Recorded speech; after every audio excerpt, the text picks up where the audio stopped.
అందరికీ హాయ్ అండి. ఈరోజు సఖీ వంటగదిలో ఇలా రాగి పిండితోని మురుకులు చేయండి. చాలా క్రిస్పీగా చాలా బాగుంటాయి. ఇది పాతకాలం పద్ధతిలో చూపిస్తున్నాను.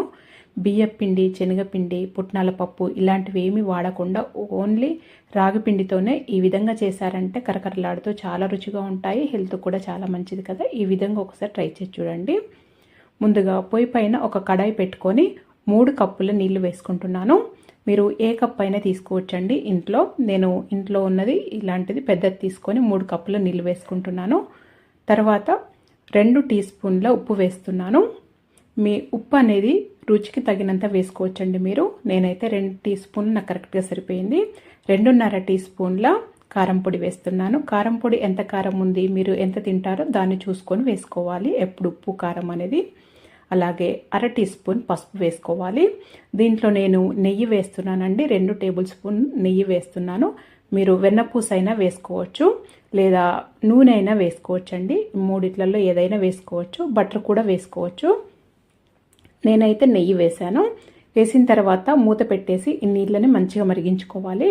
ఇలా మరిగిన తర్వాత ఉప్పు ఇప్పుడు చూసుకోవాలండి. ఒకవేళ మీకు తక్కువగా ఉన్నా కానీ ఇప్పుడు అడ్జస్ట్ వేసుకోవచ్చు.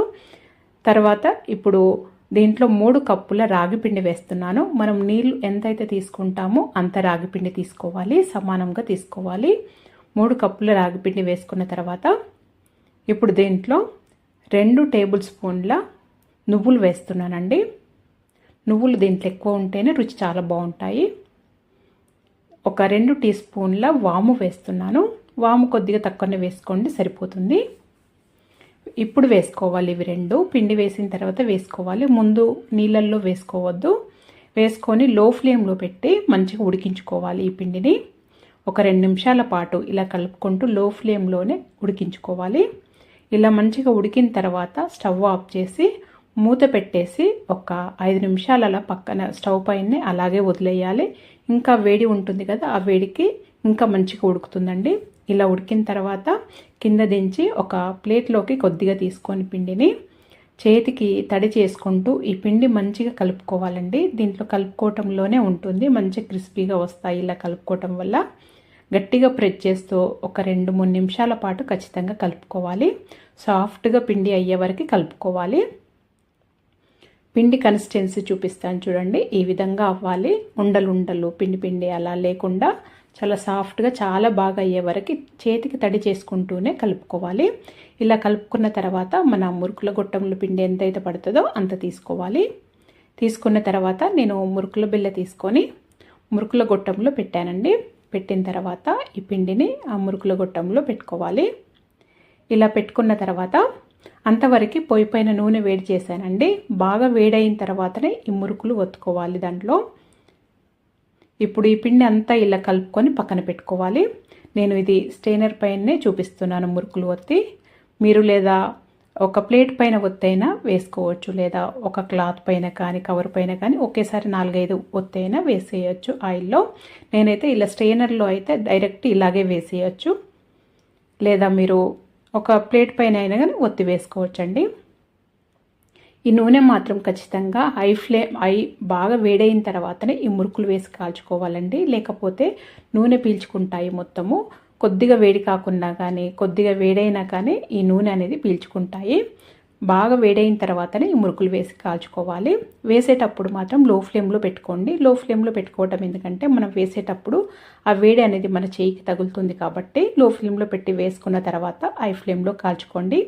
అలాగైతే ఇలా చక్కగా మొత్తం మనం వేసినప్పుడు బబుల్స్ లాగా ఎక్కువ ఉంది కదా, నురగల్లాగా, ఆ నురగలు తగ్గిపోతాయి. అలాగే ఇలా స్టెయినర్తో వాటిని పట్టి చూస్తే క్రిస్పీగా సౌండ్ వస్తుందండి. అంతవరకు మంచిగా ఫ్రై చేసుకోవాలి. మొత్తం ఫ్రై అయిన తర్వాతనే తీసుకోవాలండి. ఈ నూనె మాత్రం హై ఫ్లేమ్లో పెట్టుకొని వేడి చేసుకొని హై ఫ్లేమ్లోనే ఫ్రై చేసుకోండి. అలాగైతేనే చక్కగా ఫ్రై అవుతాయి ఈ మురుకులు. ఇలా మంచిగా ఎన్ని వాయిల్ అయితే అన్ని వాయిలు పిండి అయిపోయే వరకు వాయిల్లాగా వేసుకొని వేయించుకొని తీసిన తర్వాత కూడా మొత్తం చల్లారిన తర్వాతనే స్టోర్ చేసి పెట్టుకోవాలండి డబ్బాలో. కొద్దిగా వేడిగా ఉన్నా కానీ స్టోర్ చేయకూడదు. ఇలా మొత్తం చల్లారిన తర్వాత ఒక అన్నీ తీసి ఒక బేసన్లోకి వేసిన తర్వాత మొత్తం చల్లారిన తర్వాత ఒక గంట సేపు అలాగే వదిలేయండి. అలాగైతే చల్లగా అవుతాయి. తర్వాత తీసి స్టోర్ చేసి పెట్టేసుకోవటమే. ఇలా చేసి పెట్టారంటే ఎక్కువ రోజులు నిల్వ ఉంటాయి. చాలా రుచిగా ఉంటాయండి. ఖచ్చితంగా ట్రై చేయండి. ఇలా రాగి పిండితోని కారపప్పాలండి. బియ్య పిండి, శనగపిండి అలాంటివి ఏమీ వాడకుండా ఒక రాగి పిండితోనే ఈ విధంగా ఈ కొలతలతో ఈ చిన్న టిప్స్ ఫాలో అవుతూ చేశారంటే మీరు కొత్తగా చేస్తున్నా కానీ వంట రాని వాళ్ళు కూడా ఈజీగా చేసేయొచ్చండి. నేను ఇది 1 kg రాగి పిండితోని ఇలా కారపప్పాలు చేసి చూపిస్తున్నాను. ఇవి ఇలా చేసి పెట్టామంటే నెల 2 నెలల వరకు కూడా నిల్వ ఉంటాయి. ఖచ్చితంగా ట్రై చేయండి. ఇంట్లో అందరు ఇష్టంగా తింటారు. ముందుగా ఇక్కడ నేను ఒక గంట ముందే శనగపప్పు కొద్దిగా నానబెట్టి పెట్టానండి. ఇక్కడ నేను ఎల్లిగడ్డ మొత్తం తీసుకున్నాను. ఇలా పొట్టు తీసి పెట్టుకున్నాను. ఒక 3 పచ్చిమిర్చి తీసుకున్నాను. మీరు పచ్చిమిర్చి మీ ఇష్టం అండి, కారం చూసుకొని వేసుకోవచ్చు కావాలంటే. ఇవి తీసుకొని ఇలా బరకగా మిక్సీ పట్టుకోవాలి. ఈ వెల్లిపాయలు అయితే ఖచ్చితంగా వేసుకోండి, చాలా రుచినిస్తాయి కారపప్పాలకి. ఇప్పుడు ఒకటి చిన్నది రోల్ తీసుకొని ఒక 2 గుప్పెళ్ళన్నీ పల్లీలు వేస్తున్నానండి. వేసి ఇలా కచ్చపచ్చగా దంచుకోవాలి. జస్ట్ ముక్కలు అయితే సరిపోతాయి. తర్వాత తీసి వాటి పొట్టు తీసేసి అలా పెట్టుకున్నాను. ఇప్పుడు ఒక పెద్ద బేసన్ తీసుకొని ఇక్కడ నేను పెద్ద కప్పు తీసుకున్నానండి. పెద్ద ఇంట్లో గిన్నె తీసుకున్నాను. తీసుకొని 5 కప్పులు అయ్యేటట్టు చూసుకున్నాను. కప్పుల్లాగా అయితే మీకు కరెక్ట్గా నీళ్ళ కొలత తెలుస్తుంది. అందుకనే కొలిచి చూపిస్తున్నాను. ఇది రాగి పిండేమో 1 kg తీసుకున్నానండి. కేజీకి 5 కప్పులు అయ్యేటట్టు చూసుకున్నాను ఈ కప్పుతోని. ఇప్పుడు పొయ్యి పైన ఒకటి పెద్ద గిన్నె పెట్టుకొని 5 కప్పుల నీళ్ళు వేసుకోవాలి. 5 కప్పుల రాగి పిండికి 5 కప్పుల నీళ్ళు వేసుకోవాలి. సమానంగా వేసుకోవాలి. వేసుకున్న తర్వాత దీంట్లో మీరు కారం ఉప్పు అనేది మంచిగా ఉండాలండి ఈ కారపప్పాలకి. అలాగైతేనే రుచి చాలా బాగుంటాయి. ఒక 2 టేబుల్ స్పూన్ల వరకు మన రాక్ సాల్ట్ వేస్తున్నానండి. కల్లుప్పు వేస్తున్నాను. ఒక 3 టీ స్పూన్ల కారం పొడి వేస్తున్నాను. మనం కొద్దిగా పచ్చిమిర్చి కూడా వేసుకున్నాం కదా, అందుకనే చూసి వేసుకోవాలి.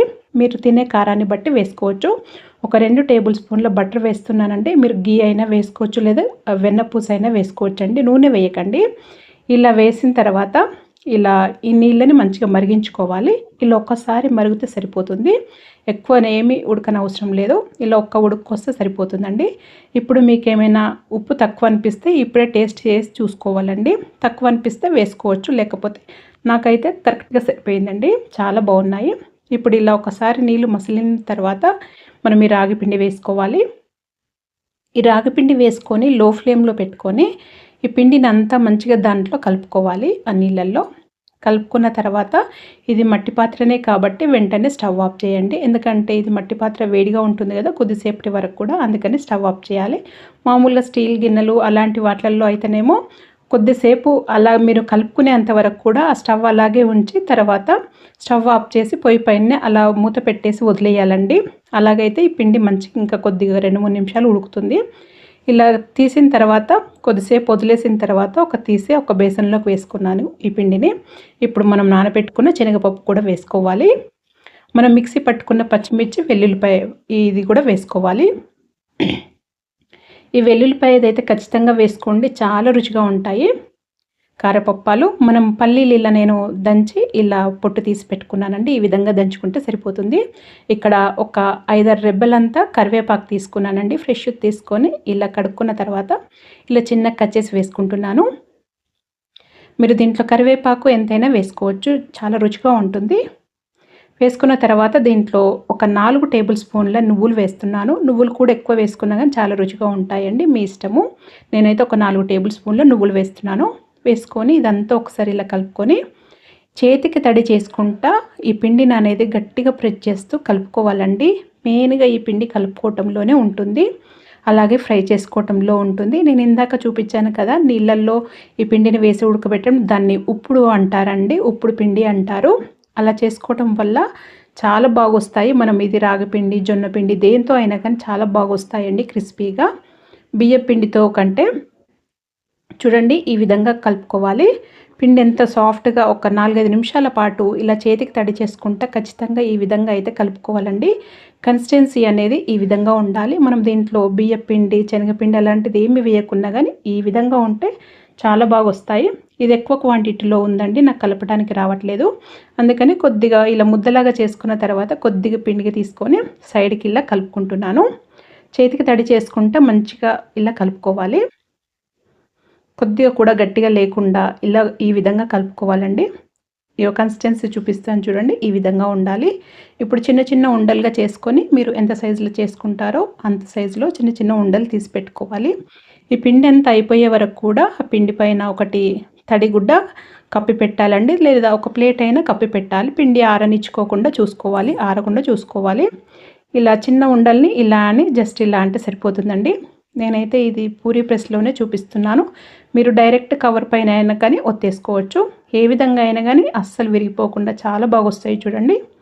చాలా సన్నగా కూడా వస్తాయండి, అస్సలు విరిగిపోవు, పగలటం అలాంటిది ఏమీ ఉండదు. పిండి ఇలా తయారు చేసుకున్నారంటే తొందరగా అయిపోతుంది. ఒకసారి వాయికి సరిపోయే అన్ని ఉండలు చేసి పెట్టుకొని అంతవరకు పొయ్యి పైన నూనె బాగా వేడి చేసుకోవాలండి. ఇది మెయిన్. ఇది నూనె వేడి కాకుండా కానీ ఈ నూనె మొత్తము ఆ అప్పాలు మొత్తం పీల్చేస్తాయండి. అలా చేయకూడదు. బాగా వేడైన తర్వాతనే పెట్టేటప్పుడు మాత్రం వేసేటప్పుడు మాత్రం లో ఫ్లేమ్లో పెట్టుకోండి. ఇది అప్పాలు నూనెలో వేసేటప్పుడు లో ఫ్లేమ్లో పెట్టుకొని అప్పాలు వేసుకోవాలి. వేసుకున్న తర్వాత హై ఫ్లేమ్లోనే కాల్చుకోవాలండి. ఈ అప్పాలు ఖచ్చితంగా హై ఫ్లేమ్లోనే కాల్చండి. లో ఫ్లేమ్లో అస్సలు పెట్టొద్దండి. లో ఫ్లేమ్లో పెడితే నూనె అంతా పీల్చేస్తాయి. ఇదొక్కటి మెయిన్గా చూసుకోవాలండి. కొద్దిగా కూడా లో ఫ్లేమ్లో పెట్టొద్దు. అలాగే నూనె బాగా వేడైన తర్వాతనే ఈ అప్పాలు వేసి కాల్చుకోవాలి. ఓన్లీ వేసేటప్పుడు మాత్రమే లో ఫ్లేమ్లో పెట్టుకోవాలండి. ఎందుకంటే మనం వేసేటప్పుడు ఇవి నురుగులు వచ్చి నూనె అనేది పైనకు వస్తుంది కదా, ఈ నూనె కూడా మన కడాయికి సగమే వేసుకోవాలండి, నిండుగా వేసుకోవద్దు. ఎప్పుడు కానీ పిండి వంటలు చేసేటప్పుడు నూనె ఇలా ఫ్రై చేసేటివి ఎక్కువగా వంటలు చేసేటప్పుడు ఇలా సగంకి వేసుకొని చేసుకోవాలండి. కాకపోతే అయిపోయిన తర్వాత మళ్ళీ ఇంకింత నూనె వేడి చేసింది వేసుకోవాలి. అలా చేసుకుంటే ప్రాబ్లం ఏమీ ఉండదు. ఒక్కొక్కసారి నిండుగా నూనె వేసి ఇలా ఫ్రై చేయటం వల్ల మనం ఇవి అప్పాలు వేసేటప్పుడు నూనె అనేది పైనకు వస్తుంది. అందుకనే అలా కాకుండా లో ఫ్లేమ్లో పెట్టి సగం నూనె వేసుకొని లో ఫ్లేమ్లో పెట్టి అప్పాలు వేసుకొని హై ఫ్లేమ్లో కాల్చుకోవాలండి. అలాగైతే క్రిస్పీగా చాలా బాగా వేగుతాయి. మీడియం ఫ్లేమ్లో కూడా వద్దండి, హై ఫ్లేమ్లోనే కాల్చండి. ఇలా స్టెయినర్తో చూస్తే మనం వేసినప్పుడేమో నురుగులు బాగా ఉంటాయండి అప్పాలు నూనెలో వేసినప్పుడు. ఇది నురుగులంతా మొత్తం అయిపోతుంది, మొత్తం తగ్గిపోతాయి. తర్వాత మనం ఇలా స్టెయినర్ పట్టి చూస్తే క్రిస్పీగా కరకరలాడుతూ సౌండ్ వస్తుందండి. లైట్ వెయిట్గా అవుతాయి. అప్పుడు తీసేసుకోవటమేనండి నూనెలో నుండి. ఇదే మెయిన్గా.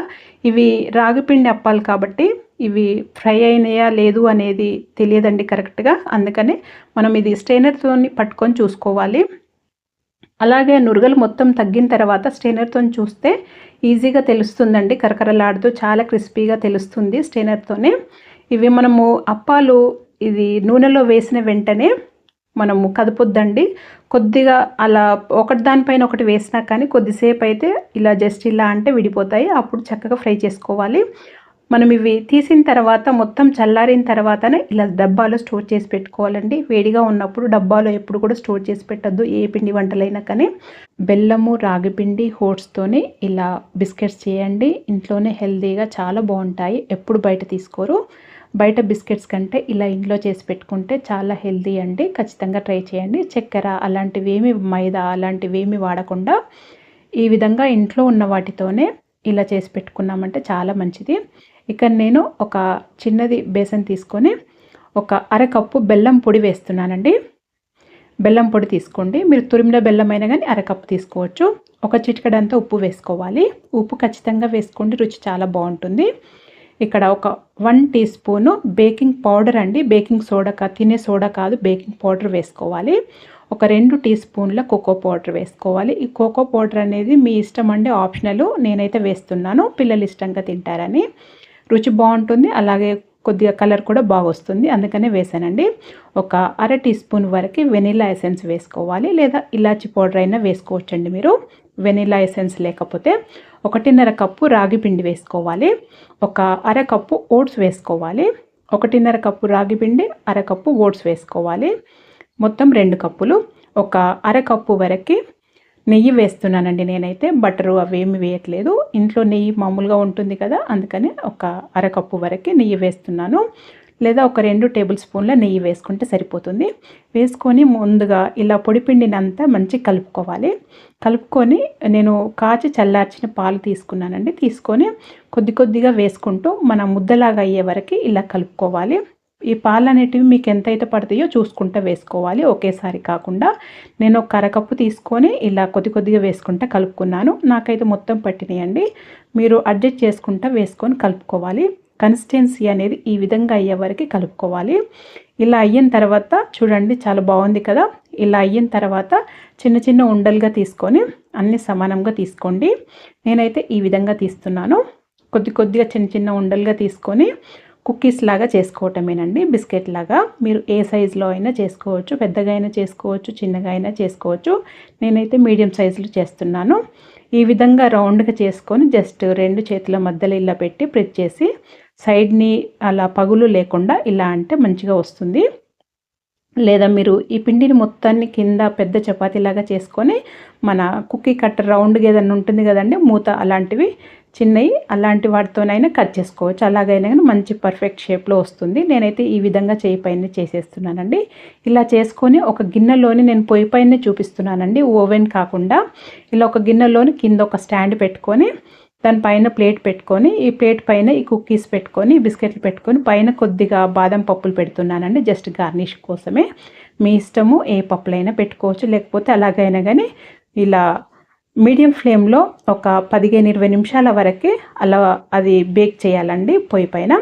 ఇది నేను మన ఎయిర్ ఫ్రైయర్లో కూడా చూపిస్తున్నానండి. ఎయిర్ ఫ్రైయర్లో ఒక 3 పెట్టాను. ఇక్కడ 160 డిగ్రీస్ అండి. అలాగే ఒక 20 మినిట్స్ పెట్టాను. నాకు ఇది కరెక్ట్గా 160 డిగ్రీస్ 20 మినిట్స్ మంచిగా వచ్చినాయండి. ఈ ఎయిర్ ఫ్రైయర్లో కూడా మీరు ఎయిర్ ఫ్రైయర్లో అయినా చేసుకోవచ్చు, పొయ్యి పైన అయినా చేసుకోవచ్చు, ఓవెన్ లేకుంటే. చూడండి ఇది ఎయిర్ ఫ్రైయర్లోది కూడా అయిపోయింది, పొయ్యి పైనది కూడా అయిపోయిందండి. 2 అయిపోయినాయి కుక్కీస్. 2 బిస్కెట్స్ కూడా చక్కగా వచ్చేసినాయి. ఈ విధంగా వచ్చినాయి చూడండి, వేడిగా ఉన్నాయి. ఇప్పుడు తీసి సర్వ్ చేసేసుకోవటమేనండి. చాలా బాగుంటాయి. మొత్తం ఇది వేడిగా ఉన్నప్పుడు కొద్దిగా మెత్తగా ఉంటాయండి. చల్లారిన తర్వాత గట్టిగా మంచిగా బిస్కెట్లలాగా చాలా క్రంచీగా చాలా బాగుంటాయి. ఈ విధంగా ఖచ్చితంగా ట్రై చేయండి. పిల్లలకి ఇలా ఇంట్లోనే హెల్తీగా బిస్కెట్స్ చేసి పెట్టామంటే బయట తీసుకోరండి. బయట బిస్కెట్స్ అయితే అంత మంచివి కావు, మైదా లాంటివి వాడతారు. కాబట్టి ఇలా ఇంట్లో చేసి పెట్టుకుంటే చాలా మంచిది. మరి మీరు కూడా ఒకసారి ఈ విధంగా ట్రై చేసి మీకు ఎలా వచ్చిందో నాకు తెలియచేయండి. మీకు కనుక వీడియో నచ్చినట్టయితే లైక్ చేయండి, షేర్ చేయండి, సబ్స్క్రైబ్ చేసుకోండి. Thank you for watching.